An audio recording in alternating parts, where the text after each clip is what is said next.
देखने वाले हैं केमिकल बॉन्डिंग में कोवेलेंट बॉन्ड का एक पहला जो कंसेप्ट है वो है लुईस ऑक्टेट रूल। ठीक है, तो सबसे प्राइमरी जो कंसेप्ट है हमारा वो है लुईस ऑक्टेट रूल। तो इसके बारे में हम पढ़ने वाले हैं आज के लेक्चर में। ठीक, तो सबसे पहले लुईस जो साइंटिस्ट था उसने क्या बोला, उसने बोला कि every element prefer to have 8 electron in valency shell.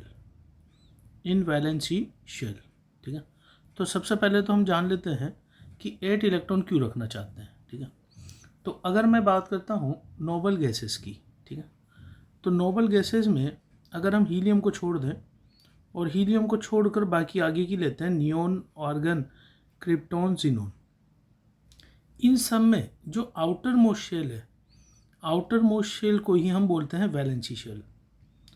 तो आउटर मोस्ट शेल को जो है हम नाम देते हैं वैलेंसी शेल का। और अगर हम इनका वैलेंसी शेल देखें इन सब नोबल गैसेस का, तो ये होता है NH2NP6। दैट मीन्स कि इनके आउटर मोस्ट शेल में टोटल होते हैं 8 इलेक्ट्रॉन। इनके आउटर मोस्ट शेल में होते हैं टोटल 8 इलेक्ट्रॉन। तो जैसा कि हमें पता है कि noble gases are highly stable.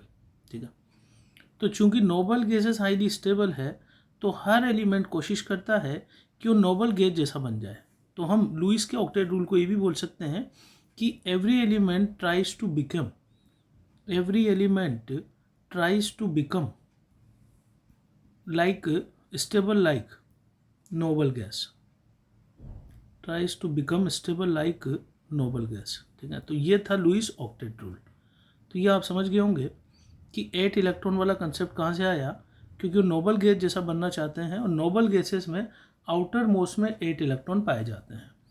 ठीक, अगला जो लाइन है हमारा कि यहाँ पे वैलेंसी शेल में जो है ये रखना चाह रहे हैं। वैलेंसी शेल हम समझ ही चुके हैं कि वैलेंसी शेल क्या होता है, आउटर मोस्ट शेल।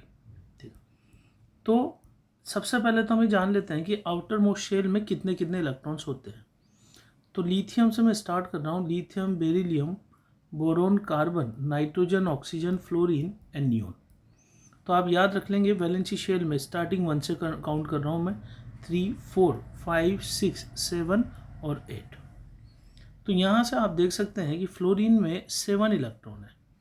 इसका मतलब फ्लोरीन में 7 है तो ये 8 जैसा बनने के लिए 1 इलेक्ट्रॉन की इसको आवश्यकता है। तो 1 इलेक्ट्रॉन की इसको आवश्यकता है तो ये क्या करेगा, 1 इलेक्ट्रॉन ही यहाँ पे शेयर करेगा। और उस केस में फ्लोरीन, क्लोरीन, ब्रोमीन, आयोडीन अगर टर्मिनल पोजीशन पे आते हैं, टर्मिनल मतलब किनारे पर, अगर ये टर्मिनल पोजीशन पे आ जाते हैं तो they are always connected with the single bond. अब मैं यहाँ पे जो है यहाँ पे लुईस कंसेप्ट के लिए बताने वाला हूँ लुईस डॉट स्ट्रक्चर। तो लुईस ने क्या किया कि हर कंपाउंड का एक डॉट स्ट्रक्चर बनाया, इलेक्ट्रॉन को डॉट से रिप्रेजेंट करते हुए इसने स्ट्रक्चर ड्रॉ किए हैं। तो इसका मैं एग्जांपल आपको बताता हूँ। सबसे पहला ये है CCl4।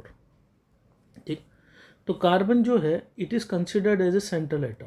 ठीक है, नॉर्मली जो संख्या में कम होता है उसको हम सेंट्रल एटम कंसिडर करते हैं।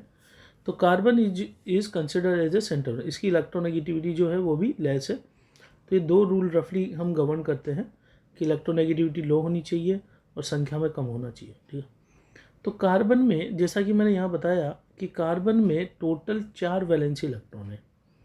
तो कार्बन के 4 इलेक्ट्रॉन जो है वो मैं ड्रॉ कर देता हूँ कि कार्बन के पास 4 इलेक्ट्रॉन है, डॉट स्ट्रक्चर बना रहे हैं 3, 4। ठीक है, ये हो गया। अब इसको ज़रूरत है 8 की, अगर नोबल गैस जैसा बनना है तो 8 इसको चाहिए। अब इसके आसपास हम 4 क्लोरीन बना देते हैं और हर क्लोरीन के पास 7 इलेक्ट्रॉन है। ठीक है, तो क्लोरीन क्या करेगा, अपने 1 इलेक्ट्रॉन को यहाँ इसके साथ शेयर कर देगा। उससे क्या फ़ायदा होगा कि क्लोरीन जब 1 इलेक्ट्रॉन की शेयरिंग करेगा तो क्लोरीन के पास अल्टीमेटली 8 हो जाएंगे।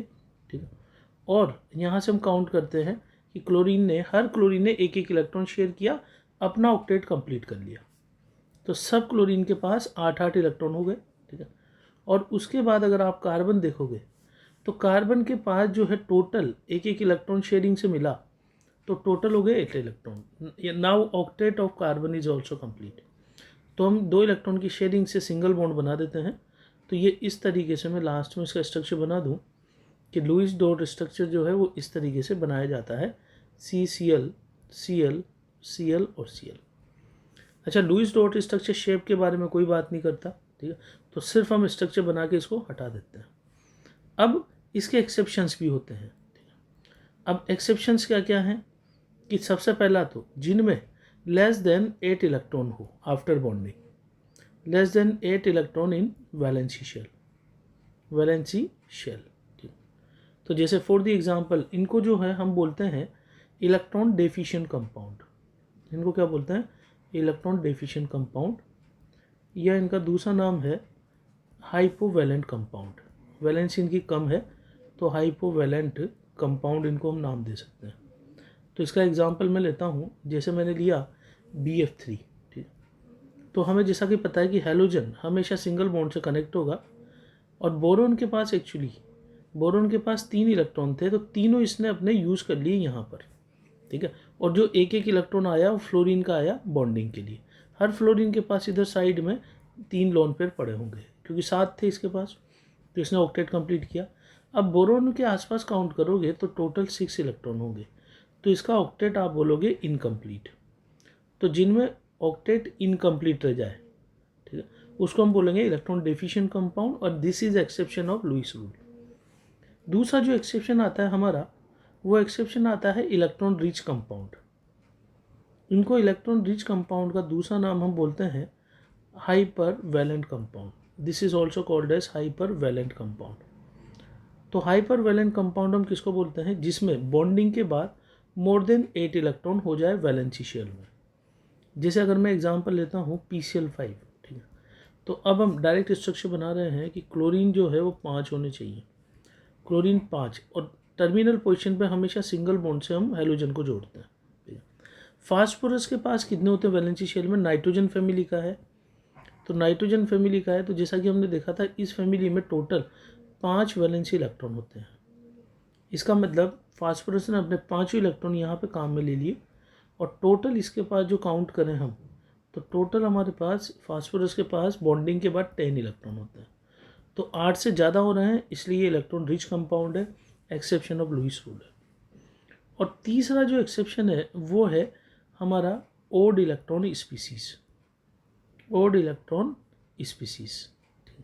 तो इसमें जैसे मैं एग्जांपल लेता हूँ NO2, NO, ये सब इसके एक्सेप्शन में आते हैं, क्योंकि जैसे मैं NO2 का स्ट्रक्चर बनाऊँ, ठीक है, तो बॉन्डिंग के बाद नाइट्रोजन के आसपास 1, 2 यहाँ पर, 4 यहाँ पर, तो टोटल 7 इलेक्ट्रॉन आए। तो ओड नंबर में अगर इलेक्ट्रॉन आ रहे हैं सेंट्रल एटम के आसपास, तो फिर हम उसको क्या नाम देते हैं? Odd electron species, and this is also exception of Lewis rule. तो लुईस का कंट्रीब्यूशन सिर्फ इतना था कि वो ये बोलता था कि हर एटम नोबल गैस जैसा बनने की कोशिश कर रहा है, इसके लिए वो कोशिश करेगा कि 8 इलेक्ट्रॉन जो है इसके पास हो जाए वैलेंसी शेल यानी आउटर मोस्ट शेल में आफ्टर द बॉन्डिंग, ठीक है। एक इसमें एक्सेप्शन हम लेते हैं हाइड्रोजन, कि हाइड्रोजन हीलियम के जैसा बनने की कोशिश करेगा। तो हाइड्रोजन के पास 1 इलेक्ट्रॉन है, हीलियम के पास 2, तो हाइड्रोजन हमेशा टर्मिनल पोजीशन पर कनेक्ट होता है और यहाँ पे सिंगल बॉन्ड ही बना सकता है। हाइड्रोजन कभी भी कनेक्ट होगा तो सिंगल बॉन्ड बनाएगा और हीलियम जैसा बनने की कोशिश करेगा, जैसा CH4 का स्ट्रक्चर होता है इस तरीके से। तो हाइड्रोजन ने सिंगल बॉन्ड से जुड़ा, कार्बन के पास 4 थे, चारों काम आ गए शेडिंग में, और अल्टीमेटली कार्बन के पास कितने हो गए? 8 इलेक्ट्रॉन। तो इसका ऑक्टेट यहाँ पे कंप्लीट हो गया। तो जो पर्पज़ है वो ये है कि हर एटम अपना नोबल गैस जैसा बनने की कोशिश कर रहा है, ऑक्टेट कंप्लीट कर रहा है, एक्सेप्ट हाइड्रोजन। हाइड्रोजन अपना डुप्लेट कंप्लीट करेगा, और उसके एक्सेप्शन बहुत सारे पाए जाते हैं, जिनमें इलेक्ट्रॉन डेफिशिएंट भी है, इलेक्ट्रॉन रिच भी है, और इलेक्ट्रॉन स्पीसीज भी है। तो बहुत ही प्राइमरी कंसेप्ट हमारा था ये लुईस ऑक्टेट रूल। और इसके बाद जो नेक्स्ट कंसेप्ट आया वो हम पढ़ेंगे नेक्स्ट VBT थ्योरी।